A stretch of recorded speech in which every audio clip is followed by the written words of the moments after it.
that's how you know when your clutch is super bad, when the RPMs go up and you're only in second gear and it's barely holding that.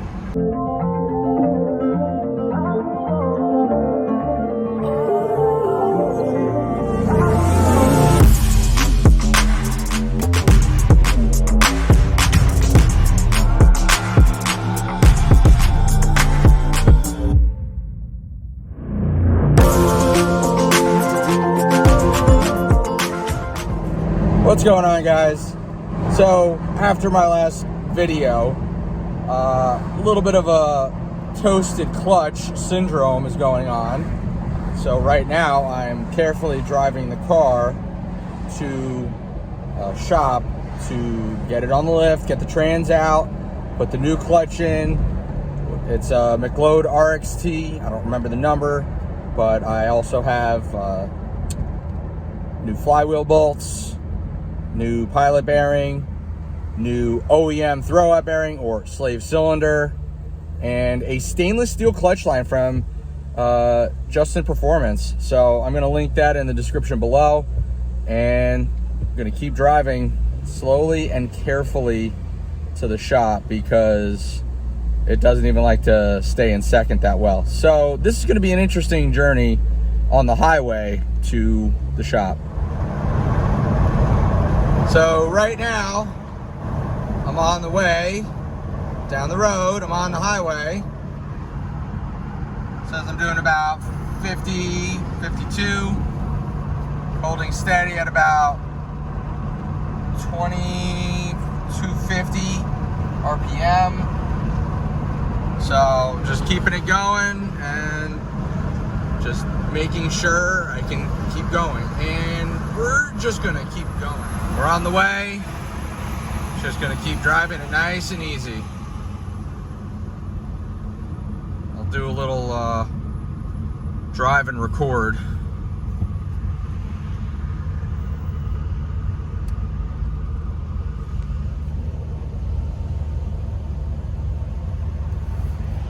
Alright, we gotta stop this log.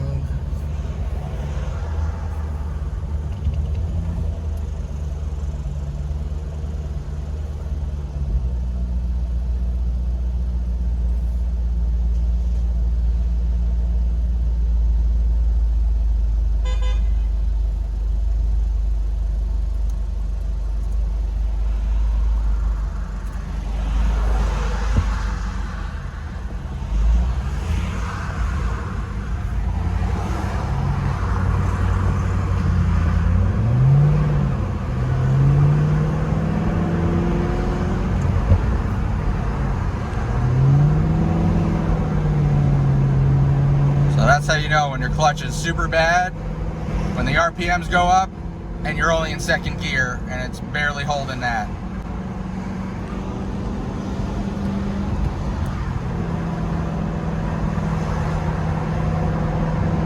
It's holding, barely holding.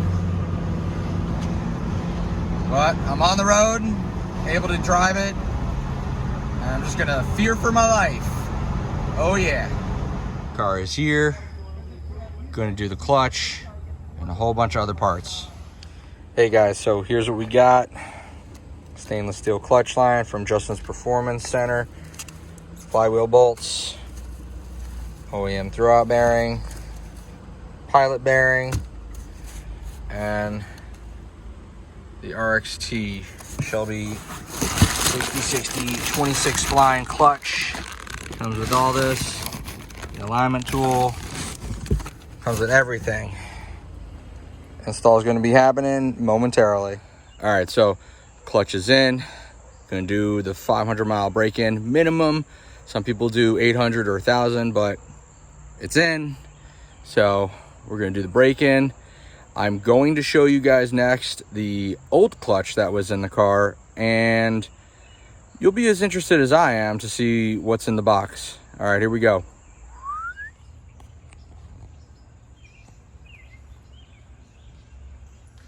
Okay guys, so this is the clutch that was in the car.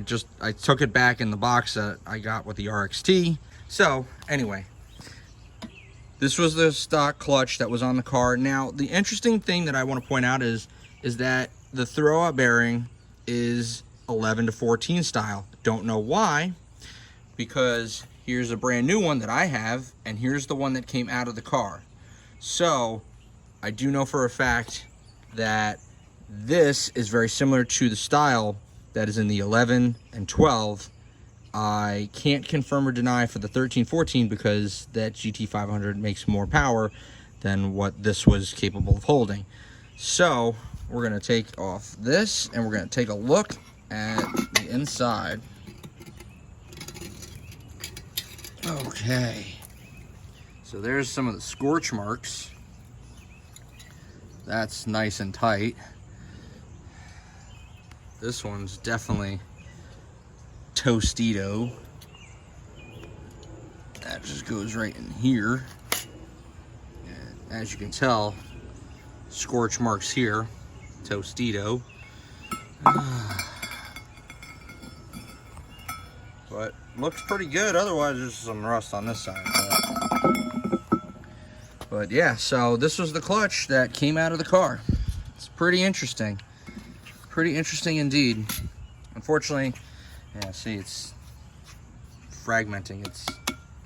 It's unfortunately, it's not worth keeping. It's not worth rebuilding. It's not worth doing anything with it, unfortunately. So pretty much it's just good for the trash. And so that is what I'm gonna have to do, unfortunately, with this. But good to know that it was able to hold barely 500 horsepower. So that being said, the throw bearing that I had was a little bit taller. So this is definitely 11, 12, 13, and 14 GT500 size throwout bearings.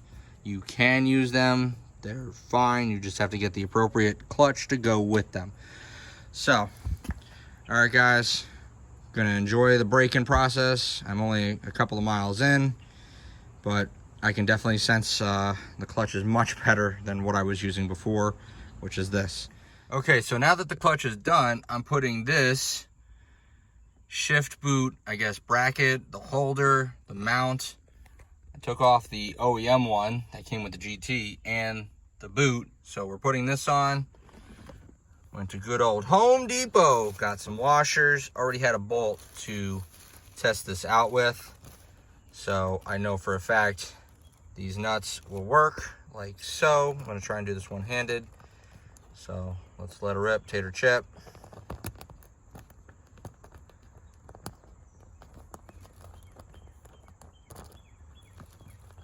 Okay, so as you can see, this will work. And if I did save the baggage, the bagging, or I guess not. So it's the M6 bolt from Home Depot, from Everbuilt. So I'm gonna put these washers on like so. Give me a second here. It's all real hot. Just drove the car. So there's one washer. And here comes washer number 2. Gotta find the bolt. There it is. Okay. Okay, so washers on both. Now to put the nut on both. Here we go. It's a little tight, but that's okay. That's why we've got the impact gun. Disregard the Roush. It was a good deal that I couldn't pass up on. Okay, so there we go. The one nut's on. This nut is gonna be on. I'm gonna impact it on now. And impact time. All right. Milwaukee Impact. All right, so now that that's on, I'm gonna pop this center console piece back on. And done. All right, so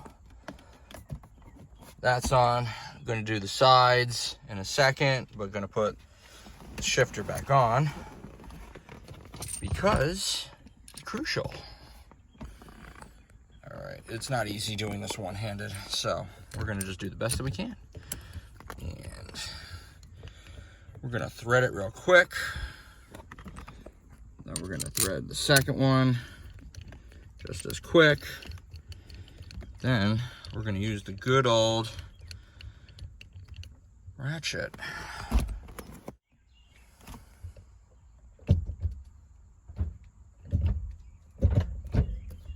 Now you're wondering why I did this. Well, it was to show you that it can be done. Now, if you're wondering where's the shift boot, well, good thing the shift knob comes right off.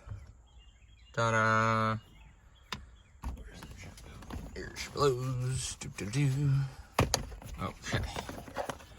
Dun-dun-dun.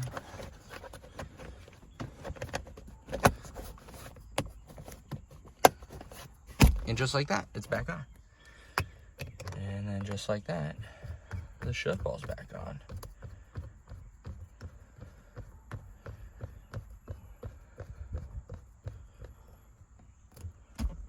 Da-na! Oh, I'll have to adjust the nut right here. So, but anyway, golden. So, clutch is in. Gonna keep working. 496 miles to go.